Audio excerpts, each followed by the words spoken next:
Hello मेरे प्यारे दोस्तों, क्या हाल चाल है आप सभी के। दिस इज़ मी काजू मैम। और अगर आपको ये पीडीएफ चाहिए तो मिलने वाली है आपको ट्रैक प्रेप पे। तो all the very best for NEET examination and CUET, क्योंकि ज़्यादा दिन रह नहीं गए हैं तो अच्छे से पढ़ाई करिए और भैया सारी की सारी चीज़ों को बढ़िया से रिवीजन करते चाहिए। तो ये आप लोगों का सेकंड लास्ट चैप्टर है। इसके बाद हम सिर्फ बायोडाइवर्सिटी वाला चैप्टर करेंगे और हमारा रिविजन हो जाएगा कंप्लीट।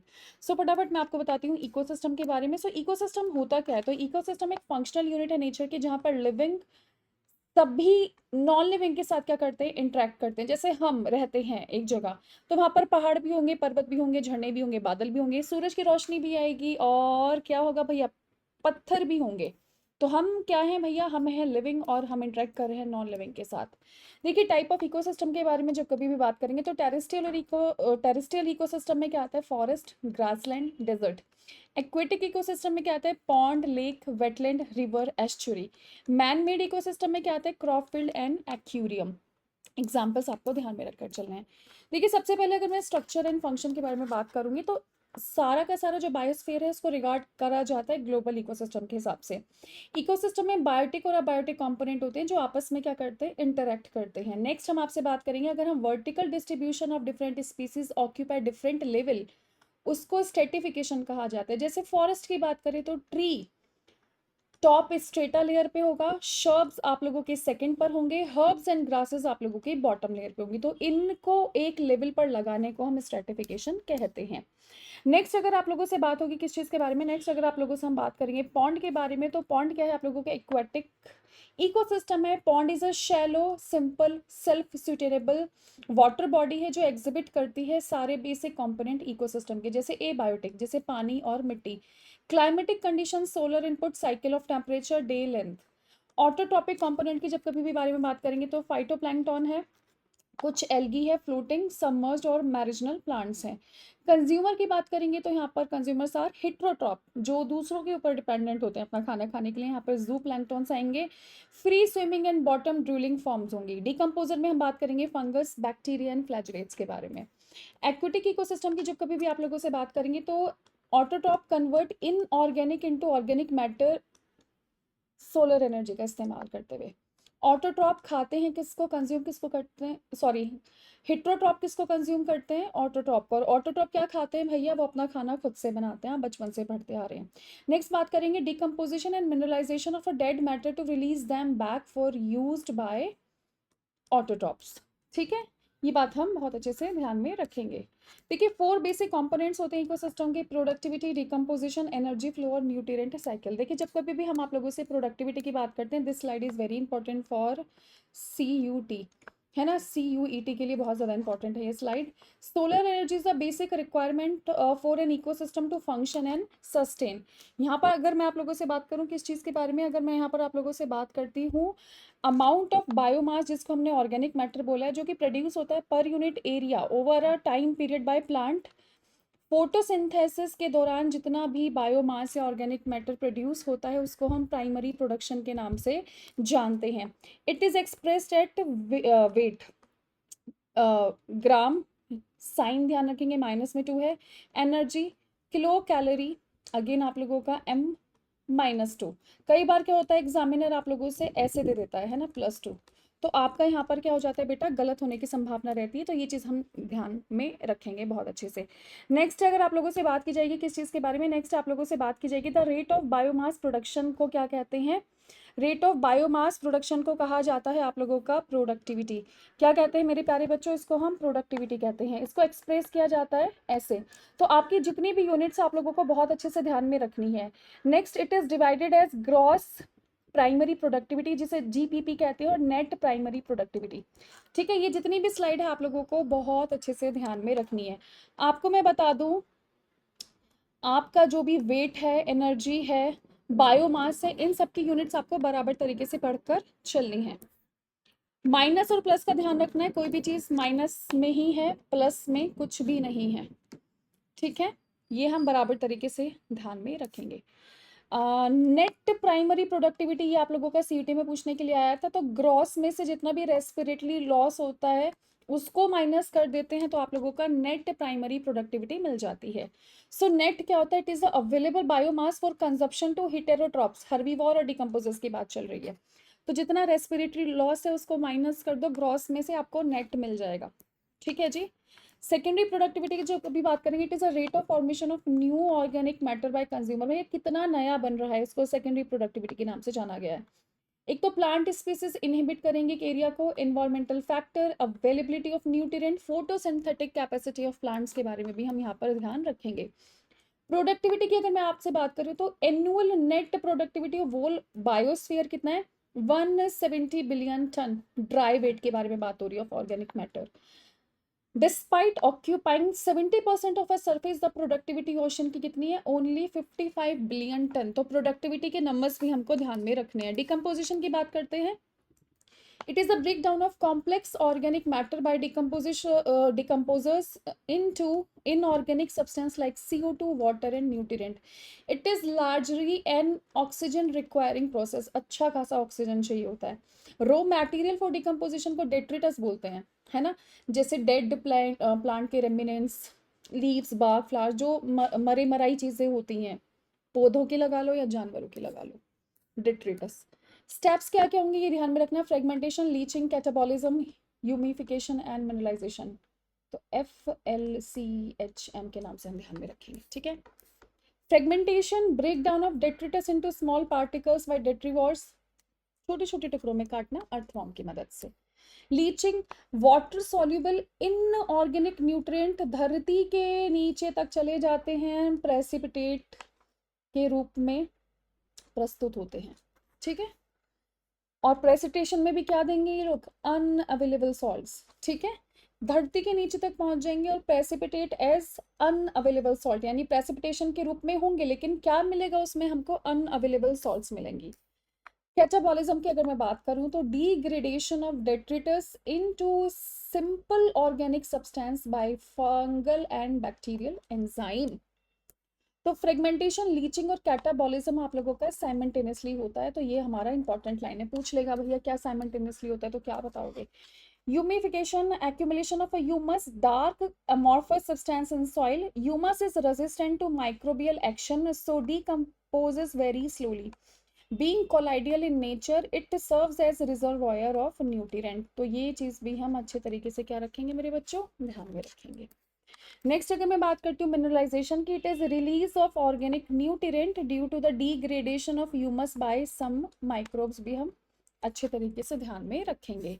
देखिए this is a diagrammatic representation, might be possible आप लोगों से फिल इन द ब्लैंक्स के रूप में आ जाए। तो एक ट्री सॉइल से बना, एक पत्ता ग्राउंड पे गिर गया, किसने खा लिया, इंसेक्ट ने खा लिया।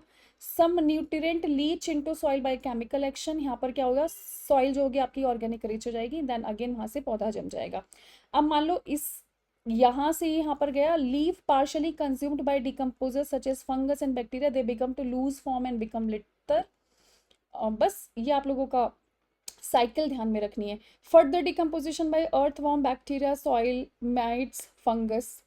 तो ये आप लोगों का साइकिल है और यहाँ पर आपको क्या ध्यान में रखना है, फिल इन द ब्लैंक्स ध्यान में रखना है। भैया पूछ लेगा यहाँ पर क्या था, यहाँ पर क्या था, ये एक दो वर्ड मिसिंग कर देगा। तो ये हमको चेन्स जितनी भी होती हैं या लाइफ साइकिल्स होती हैं ध्यान में रखनी होती हैं। This is important. Decomposition is slow in detritus, rich in lignin and chitin. It is quicker if detritus is rich in nitrogen and water soluble substances like sugar. This is very much important. Slow किसके case में होगा, fast किसके case में होगा, ध्यान में रखना है। Climatic factor, temperature in soil moisture, warm and most environment जो होता है फेवर करता है डिकम्पोजिशन को। लो टेम्परेचर और anaerobiosis inhibit decomposition, results in building up of organic material. ठीक है, तो ये 3-4 फैक्टर्स अपन को पढ़ के चलने। एनर्जी फ्लो, सूरज भगवान हमारा अल्टीमेट सोर्स होता है एनर्जी का, सबको मालूम है। Less than 50% is photosynthetically active radiation, PAR के नाम से जाना जाता है। Plant and photosynthetic and chemosynthetic bacteria fix करते हैं सोलर एनर्जी को अपना खाना बनाने के लिए, ऑटोट्रॉप्स माने जाते हैं। प्लांट कैप्चर करता है 2 से 10% PAR का, और इस इतने छोटे परसेंटेज से पूरी दुनिया चल रही है, सोचने वाली बात है। इकोसिस्टम आप लोगों का सेकंड लॉ ऑफ थर्मोडायनामिक्स को फॉलो करता है। I think energy can neither be created nor be destroyed and we need a constant supply of energy to synthesize the molecule. Energy का लॉ तो मैंने सही बताया आप लोगों को। देखिए एनर्जी को ना तो कोई बिगाड़ सकता है ना कोई बना सकता है, और सन अल्टीमेट सोर्स ऑफ एनर्जी है हमारा। एनर्जी का फ्लो देख लेते हैं। प्रोड्यूसर्स जो ऑटोट्रॉप्स होते हैं, they are organism that synthesize food in a terrestrial ecosystem. Major producers are herbaceous and woody plant, ठीक है, लकड़ी भरे plant. Primary producers in an aquatic ecosystem are phytoplankton, algae and higher plant. अच्छा जल्दी से बताओ फाइटोप्लैंक्टन को खाता कौन है? The energy trapped by producer passed to a consumer और द ऑर्गेनिज्म डाई। भाई वाह। कंज्यूमर की बात करेंगे तो ये हेटेरोट्रॉप्स होते हैं भैया, दूसरों के ऊपर डिपेंडेंट होते हैं खाना खाने के लिए। प्राइमरी कंज्यूमर हर्बीवोर, जो कि प्लांट्स को खाते हैं जैसे insect, birds, mammal, molluscs. Secondary consumer यानी प्राइमरी कार्निवोर, फीड करते हैं इन पर हर्बीवोर पर, जैसे फ्रॉग, फॉक्समैन। टर्शरी कंज्यूमर यानी सेकेंडरी कार्निवोर, किसको खाएंगे भैया? किसको खाएंगे आप लोगों के? प्राइमरी कार्निवोर को खाएंगे, ठीक है, जैसे आप लोगों का tiger and lion. Energy flow, the chain of feeding relationship between different organism. दो टाइप की चेन होती है, ग्रेजिंग और डेट्रिटस।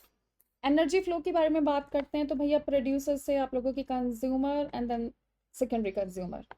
सो ग्रास को खाया गॉट ने, गॉट को खाया कौन? Man. Wow. Grazing food chain, cabbage को खाया कैटरपिलर, कैटरपिलर को खा गई चिड़िया। डेट्रिटस में मरे हुए पत्ते को खाया वुड लाउज ने, इसको खा गई काली चिड़िया। तो ये भी आप ध्यान में रखना। डेट्रिटस फूड चेन आप लोगों की डेड चीजों से स्टार्ट होती है। Energy flow, detritus is made up of decomposers, saprotrophs बोला जाता है, such as fungus and bacteria. They secrete digestive enzymes that break detritus into simple inorganic material which are absorbed by them. They get energy and nutrients. हम ध्यान में रखेंगे इन सब चीजों को। Energy flow in an aquatic ecosystem, GFC is a major conduct for energy flow. In terrestrial ecosystem, a much amount of energy flows through the DFC than GFC, है ना? यानी detritus food chain ज्यादा amount में energy flow करवाएगा। Perfectly fine. तो ये चीजें हम यहाँ पर क्या करेंगे मेरे बच्चों? ध्यान में रखेंगे ये सारी की सारी चीजें। DFC में be connected with GFC at some levels. तो बहुत सारी फूड चेन आपस में मिलकर फूड वेब बनाती हैं। देखिए ये मैंने आपको पहले ही बता दिया, बड़ी सारी चेन आपस में मिलकर क्या बनाएंगी? फूड वेब बनाएंगी। This is not working, yes. A specific place of organism in the food chain, इसको हम टॉपिक लेवल कहते हैं, जैसे primary producer, primary consumer, secondary consumer, tertiary consumer. First topic level पर कौन होते हैं? Plant, phytoplankton, grass, tree. Second topic level पर कौन होते हैं? हर्बीवोर, जो प्राइमरी कंज्यूमर के नाम से वे विख्यात है, zooplankton, grass. Third topic level पर कार्निवोर, बर्ड्स, मछलियां, वुल्फ। फोर्थ टॉपिक लेवल पर टॉप कार्निवोर, आदमी और लॉयन। वाह, हम लोग सेम कैटेगरीज में रखे गए हैं। एनर्जी फ्लो ये एनसीईआरटी के डायग्राम में प्लीज ध्यान रखिएगा। Heat, first topic level producers यानी प्लांट, सेकंड टॉपिक लेवल यानी primary consumers herbivore, third topic level यानी secondary consumers carnivore, fourth topic level tertiary consumer top carnivore. हम ध्यान में रखेंगे। Energy flow, the amount of energy decreases at successive topic level. When an organism die, it becomes dead biomass, जिसको detritus बोलते हैं. It is an energy source for decomposer. Organism at each topic level depend on those at lower topic level for energy. Producer से consumer आप ध्यान में रखिएगा। Energy flow कितना भैया? 10% लॉ के हिसाब से एनर्जी फ्लो होता है। तो इन चीज़ों के ऊपर क्वेश्चंस भी पूछने के लिए आते हैं। स्टैंडिंग क्रॉप कई बार पूछने के लिए आया, तो the amount of living material in a trophic level, जिसको हम स्टैंडिंग क्रॉप के नाम से जानते हैं। It is measured as biomass, mass of living organism और a number in a unit area. Biomass of a species is measured in terms of fresh और dry weight. तो dry weight is more accurate होता है क्योंकि it is the exact mass of a body which remain constant, तो हम उसको dry wait के नाम से जानते हैं। देखो कितने रंग बिरंगे डायग्राम है। इकोलॉजिकल पिरामिड, तो भाई पिरामिड आपके तीन टाइप के, number, biomass and energy. Representation of food chain in the form of pyramid, इसको हम इकोलॉजिकल पिरामिड के नाम से जानते हैं। बेस आपका फर्स्ट टॉपिक लेवल दर्शाएगा, ये आपका सेकंड टॉपिक लेवल दर्शाएगा, सो एंड सो ऑन, ऐसे चलती रहेगी साइकिल। पिरामिड ऑफ नंबर में सबसे पहले हम ग्रासलैंड इकोसिस्टम के बारे में बात करेंगे, तो primary producers and consumer, secondary consumer, tertiary consumer. तो आप लोगों का डेटा पिरामिड ऑफ बायोमास की जब कभी भी बात करेंगे, it shows a sharp decrease in biomass at a higher trophic level. तो अगर आपसे कोई पूछे कि भैया ऐसा बायोमास बता दो जो प्राइमरी लेवल पे ज़्यादा हो और जैसे ही ऊपर की तरफ जा रहा है उसका जो साइज है या शार्पनेस है वो घटती जा रही है, तो आप आंसर लगा कर आइए बायोमास। पिरामिड आपका इन्वर्टेड पिरामिड ऑफ बायोमास की जब कभी भी बात करेंगे तो small standing crop of phytoplankton supports large standing crop of जू प्लैंक्टन। ये स्टेटमेंट यूज करने के लिए आएगा तो आप सीधा सीधा टिक करके आएंगे, इन्वर्टेड पिरामिड ऑफ बायोमास की बात चल रही है। Primary producers convert only 1% of the energy in the sunlight available to them in net primary productivity.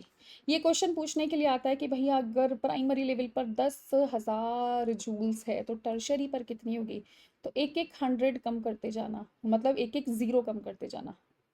ठीक है, आप यहाँ पर अच्छे से ध्यान रखिएगा, एक जीरो कम, यहाँ से एक जीरो कम, यहाँ से एक जीरो कम, इससे भी अगर लेवल पूछता तो 1 जूल होता। तो 10% के हिसाब से आप लोग निकालते चले जाना, यानी 10% ऑफ 1000, 10,000, 2 जीरो से 2 जीरो कट गए, तो हर किसी का आप क्या करोगे, 10% निकालोगे। Any calculation of energy contents biomass or numbers has to include all the organism at that tropic level. A tropic level represents a functional level, not a species as such. A given species may occupy more than one tropic level. A sparrow is a primary consumer when it eats seed, fruit, peas. And secondary consumer जब वो क्या खाता है, insect और warm खाता है। तो depend करता है इनकी ईटिंग हैबिट पर। In most ecosystem, all the pyramids are upright. Producers are more in number and biomass than the herbivore, and the herbivore are more in number than the carnivore. Also, energy at lower tropic level हमेशा ज़्यादा होगी higher trophic level से, यानी नीचे की तरफ energy आप लोगों की ज़्यादा होती है एज कम्पेयर टू ऊपर की तरफ, ये बात चल रही है। इन्वर्टेड पिरामिड की अगर मैं आपसे बात कर लूँ तो insect feeding on a big tree.